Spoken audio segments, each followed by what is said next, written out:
నమస్తే. Telangana state public service కమిషన్‌లో గతంలో పనిచేసినటువంటి చైర్మన్, అలాగే కొంతమంది మెంబర్ల పనితీరుపై ప్రభుత్వానికి అనుమానం కలుగుతుంది. ఇప్పుడు ఇదే అంశం తెలంగాణలో చర్చనీయాంశమైంది. వాస్తవానికి తెలంగాణలో ప్రభుత్వం మారిన తర్వాత టీఎస్‌పీఎస్‌సీ సభ్యులతో పాటు చైర్మన్ కూడా రాజీనామా చేయటానికి గవర్నర్‌కు రాజీనామా లేఖలను పంపించారు. ఈ క్రమంలో స్వయంగా ముఖ్యమంత్రి రేవంత్ రెడ్డి గారే గవర్నర్కి ఒక రిక్వెస్ట్ పెట్టారు, ఆమోదించొద్దు అని. ఆవిడ కూడా ఆమోదించలే.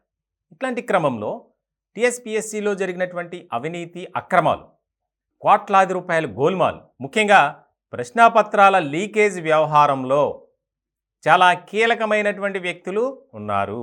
దానికి సంబంధించి కోట్లాది రూపాయలు చేతులు మారాయి. ఇప్పటికే ఆ కేసులో దాదాపు 100 మంది జైలు పాలయ్యారు. వారంతా కింద స్థాయి ఉద్యోగులు, కొంతమంది ఆయా పార్టీలకు సంబంధించినటువంటి కార్యకర్తలు. ఇలాంటి సందర్భంలో అసలైన వారిని వదిలేసి చిన్న చిన్న వాళ్ళని పట్టుకున్నారనేది కూడా ఎక్కువగా ఆరోపణలు, విమర్శలు వినిపిస్తున్నాయి.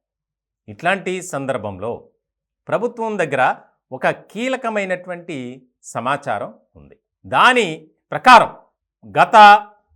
ప్రకారం గతంలో పనిచేసినటువంటి చైర్మన్ సభ్యులపై విచారణ జరపాలి అని చెప్పి సిట్ దానికి సంబంధించినటువంటి ఒక బృందాన్ని కూడా ఏర్పాటు చేశారు. స్పెషల్ ఇన్వెస్టిగేషన్ టీమ్, దాన్ని సిట్ అంటారు. ఆ క్రమంలో ఆ బాధ్యతను వారికి అప్పగించనున్నట్లు సమాచారం అందుతుంది. ఇది చాలా కీలకమైనటువంటి పరిణామం. ఎందుకనంటే టీఎస్‌పీఎస్‌సీ ద్వారా వందలాది మంది విద్యార్థుల జీవితాలతో అక్కడ ఉన్నటువంటి కొంతమంది ఆడుకున్నారు.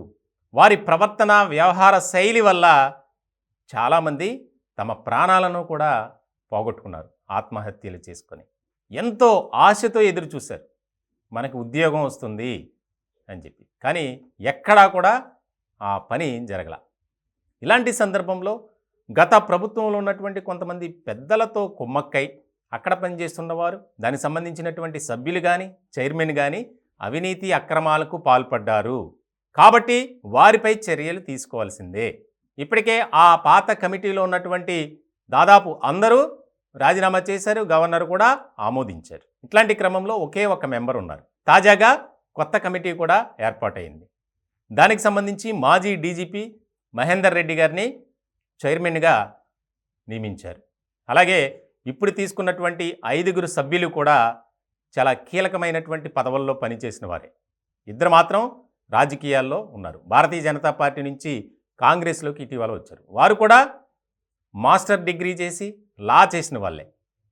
మిగిలిన 3 చాలా కీలకమైనటువంటి చదువులు చదివినటువంటి వారే. ఒకరు మాజీ ఐఏఎస్ ఉన్నారు.